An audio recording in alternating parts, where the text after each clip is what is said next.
Manchester میں خوش آمدید۔ وہ کینٹین سے نکلی اور ایک ایسا گوشہ ڈھونڈنے لگی جہاں کوئی نہ ہو، لیکن ویلکم ویک تھا۔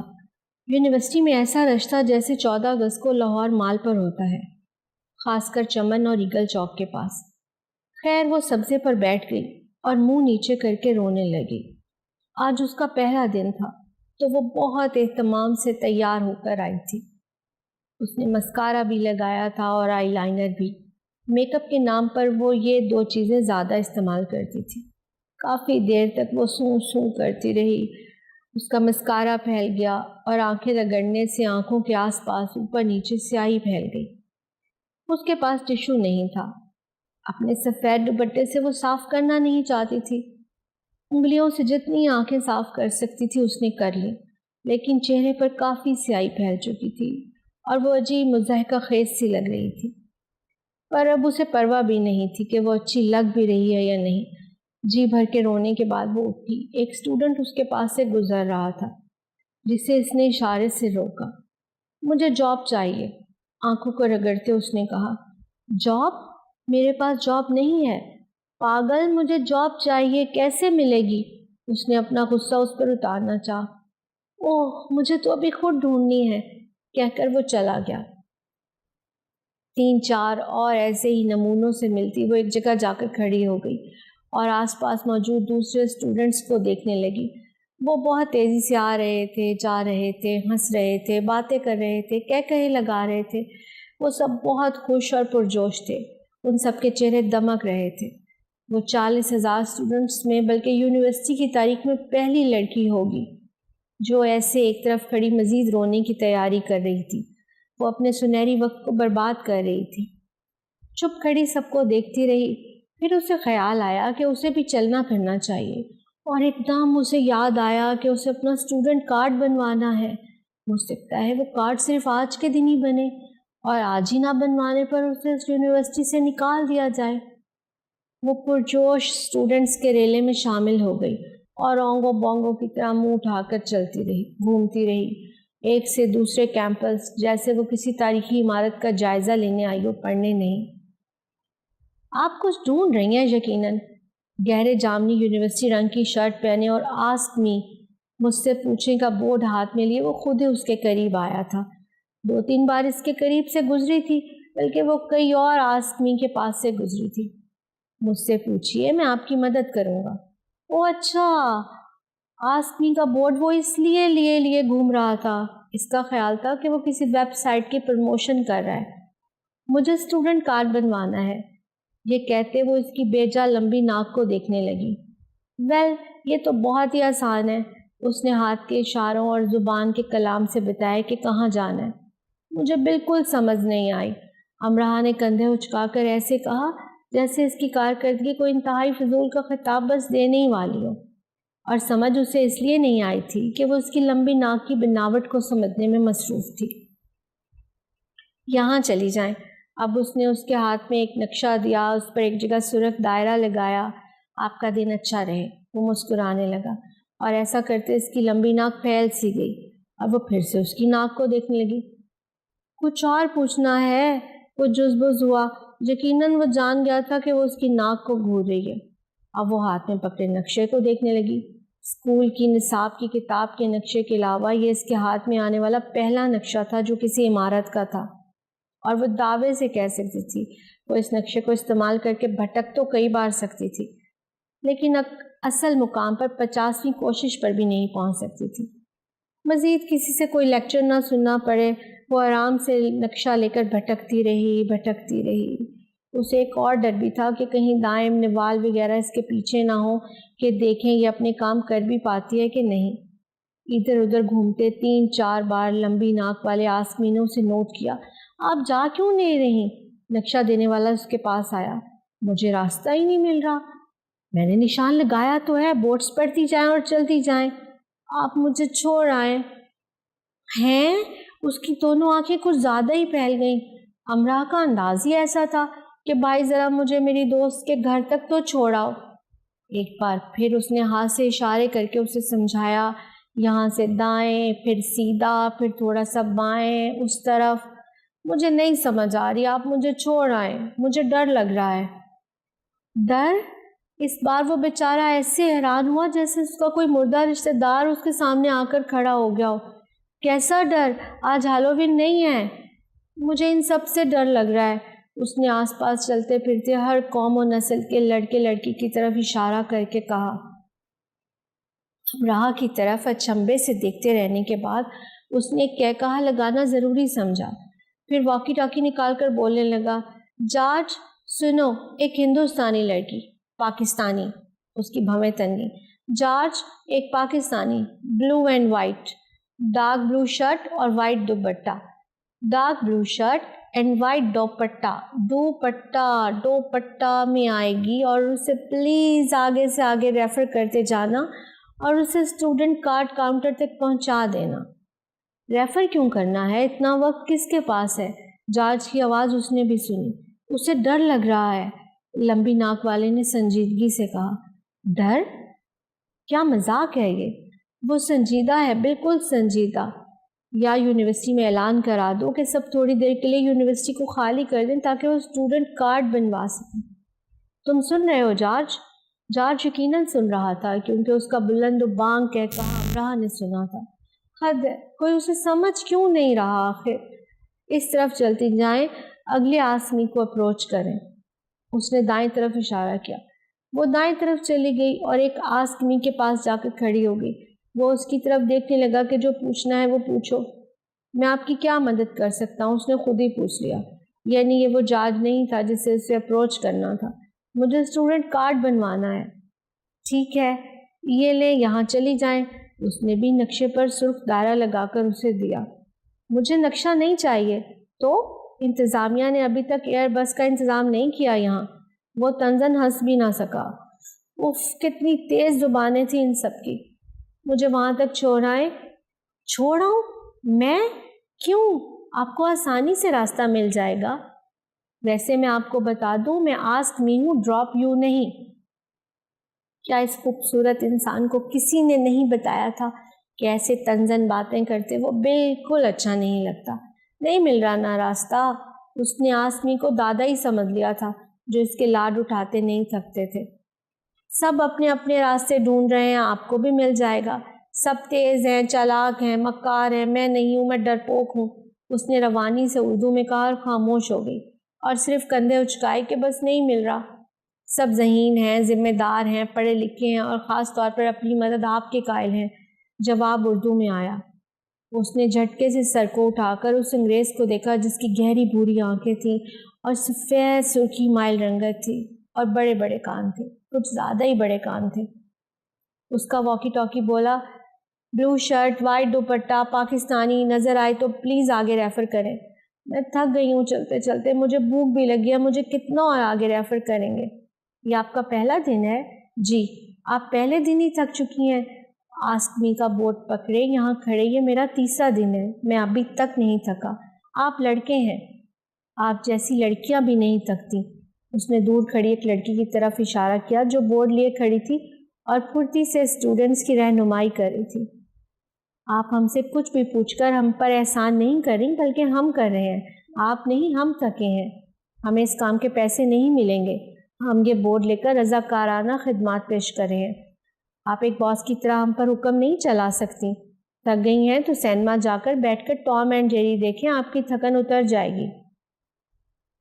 اگر یہ لیکچر تھا تو اسے ایسے پروفیسر کا ناک توڑ دینا چاہیے۔ امراہ نے اپنے ہاتھ کا گھونسا بنایا۔ آپ کو بات کرنے کی تمیز سیکھنی چاہیے۔ امراہ چلانا چاہتی تھی اور ہاتھ کے بنے گھونسے کا استعمال بھی کرنا چاہتی تھی۔ آپ کو تھکن اتارنے کی مشق کرنی چاہیے۔ وہ آواز و انداز سے ہی ناک توڑ دینے کی صلاحیت رکھتا تھا۔ میں بہت باہمت ہوں، اس نے جتا کر کہا۔ بیسٹ آف لک، اس نے کہہ کر منہ دوسری طرف کر لیا کہ اب جاؤ۔ وہ دوسری طرف جا کر ایک لڑکی سے پوچھنے لگی اور آخرکار پوچھتے پاچھتے اسٹوڈنٹ کاؤنٹر تک آ گئی، اور اپنے کاغذات دینے کے بعد تصویر کے لیے ڈیجیٹل کیمرے کے سامنے آ کر بیٹھ گئی۔ تمہارا کچھ گم ہو گیا ہے؟ کاؤنٹر سر نے کاؤنٹر سے اپنا آدھا گنجا سر آگے کر مسکرا کر اس سے پوچھا۔ نہیں؟ تو مسکراؤ بھائی، تم مانچسٹر میں ہو۔ مانچسٹر میں مسکرانا پڑتا ہے؟ اس نے یوں پوچھا کہ سب تو مجھے رلا رہے ہیں اور اب کہاں کی مسکرانے کی بات کر رہے ہیں؟ بالکل، کیونکہ مانچسٹر مسکرانے پر مجبور کر دیتا ہے۔ یہاں اداسی کا کیا کام؟ یہ تو دنیا بھر کے سوانوں کی جگہ ہے۔ وہ مسکرا دی۔ بلیک سوان۔ اس سے ایک بڑبڑاہٹ سنائی دی اور اس کی تصویر کھینچ دی گئی۔ یہ نہیں، ایک اور پلیز، اس نے اپنی جگہ پر بیٹھے بیٹھے کہا۔ ٹھیک ہے۔ اس بار وہ مسکرائی اور وائٹ سوان بن گئی، کیونکہ وہ دل سے مسکرائی۔ وہ مسکراہٹ جو اس نے یہاں آ کر سیکھی تھی، کیونکہ اسے رونے کی مشق تھی تو اسی یہی پسندیدہ عادت بن گئی تھی۔ اور وہ دل چھوٹا کر بیٹھتی تھی، کیونکہ اسے دل بڑا کرنا سکھایا ہی نہیں گیا تھا۔ یہی اس کا ماحول تھا جو اسے ملا تھا، اسی ماحول کی وہ عادی تھی۔ اسے نہیں بتایا گیا تھا کہ جس زمین پر رینگا جاتا ہے اس پر شان سے چلا بھی جا سکتا ہے اور دوڑا بھی۔ وہ ایسی ہی رینگتی، روتی دھوتی زندگی گزارتی رہی تھی، کیونکہ اسے کبھی نہیں کہا گیا تھا کہ you are a bird my dear, fly, just fly. میری پیاری، تم ایک پرندہ ہو تو تم اڑو، بس اڑو۔ اسے تو کہا گیا تھا کہ تم منوس ہے، بدبخت ہے، کالی نظر اور کالی زبان والی ہے۔ لیکن اب مانچسٹر یونیورسٹی کی محراب اسے اندر آتے ہی اسے کچھ اور سکھایا جا رہا تھا۔ مسکراؤ کہ رونے کے لیے زندگی میں کوئی دن نہیں بنا، اڑو کہ اڑنے کا حق صرف پر والوں کے پاس ہی نہیں، اور ایسے کھل کر مہکو کہ تم سے بہتر گلستان میں کوئی گل ہی نہیں۔ تم سب کر سکتی ہو، تمہارے پاس سب ہے، تمہارے ہاتھ میں سب ہے۔ ناکامی اور مایوسی کی فضا میں ہمیشہ سانس بھرنا تم پر فرض نہیں۔ کارڈ لے کر وہ بہت خوش ہوئی۔ اس نے کاؤنٹر سر کا شکریہ ادا کیا۔ بس اتنی سی تو بات تھی۔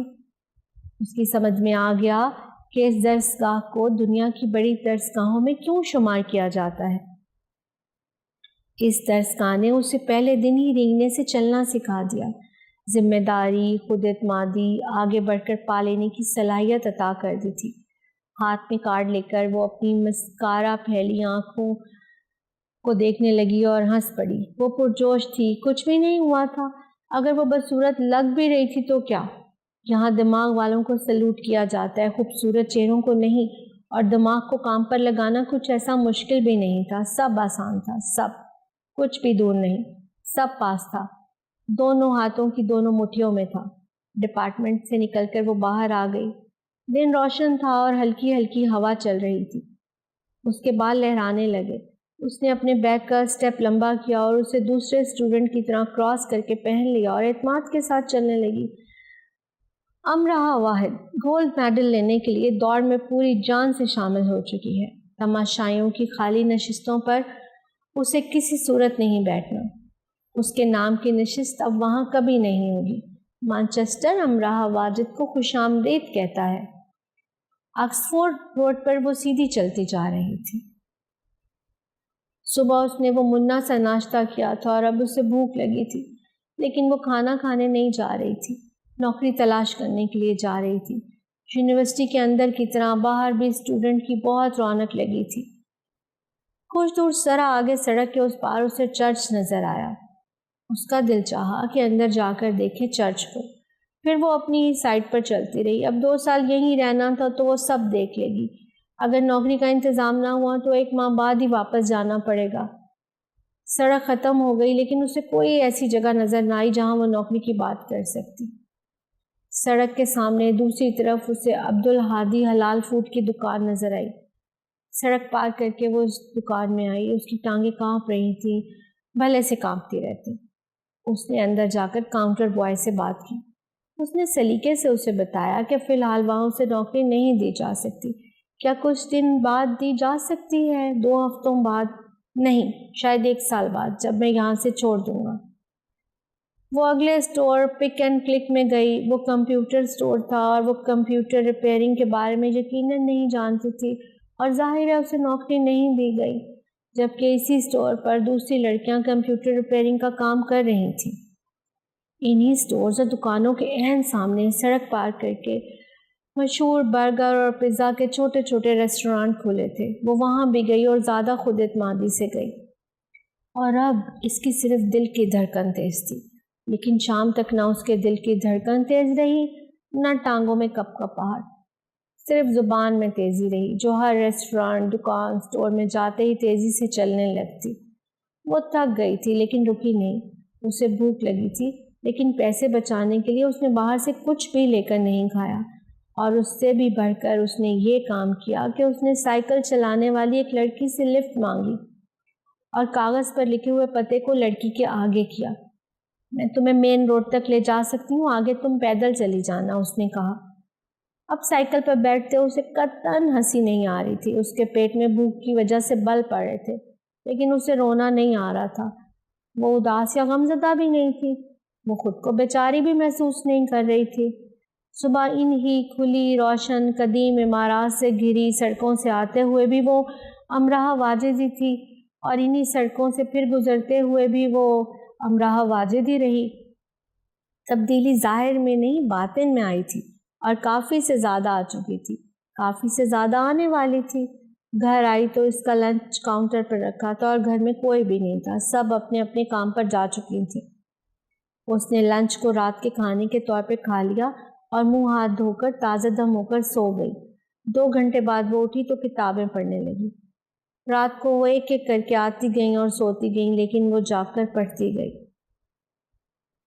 اگلے دن صبح شرلی کے ساتھ اس نے جاب کی بات کی کہ اسے کہاں جانا چاہیے اور کہاں نہیں۔ شرلی نے اسے 2-3 جگہوں کے نام بتائے اور پتے بھی سمجھائے۔ پہلے وہ یونیورسٹی آئی تاکہ اپنی کلاسز کا معلوم کر سکے۔ اس کے لیے یونیورسٹی ایریا میں الگ سے بہت وسیع کیمپ لگایا گیا تھا، جہاں ہر ڈپارٹمنٹ کا کاؤنٹر لگا تھا اور سینئر اسٹوڈنٹس ان کاؤنٹرز پر اپنی خدمات رضاکارانہ طور پر انجام دے رہے تھے۔ اس ایریا میں بھی ایسے ہی رش تھا، جہاں جیسے ایک مہذب اتوار بازار سجا ہو۔ آہستہ آہستہ لیکن جلدی جلدی بولنے کی آوازیں آ رہی تھیں اور ایک ساتھ ایک جمع ہو کر شور بن گئی تھی۔ وہ ڈھونڈ ڈھانڈ کر اپنے مطلوبہ کاؤنٹر تک آئی اور بنیادی معلومات دینے لگی، لیکن ایک مسئلہ تھا۔ جو لڑکی اسے سب سمجھا رہی تھی وہ فرینچ تھی، اور اس کی انگلش اچھی ہو کر بھی امراہ کے سر کے اوپر سے گزر رہی تھی۔ اس نے لڑکی سے 1-2 بار کہا کہ برائے مہربانی پھر سے بتائیں اور آہستہ بتائیں، میں سمجھ نہیں پا رہی، اور لڑکی نے ایسا کیا بھی، لیکن امراہ پھر بھی کچھ خاص سمجھ نہ سکی۔ ڈیرک سنو، تم ان کی مدد کرو، لڑکی نے خوش اخلاقی سے اپنے ساتھی سے کہا، جو ان دونوں کی طرف منہ موڑے کسی دوسرے کا مسئلہ حل کر رہا تھا۔ جی، ڈیرک نے اس کی طرف دیکھا اور اس کی مسکراہٹ گہری ہو گئی۔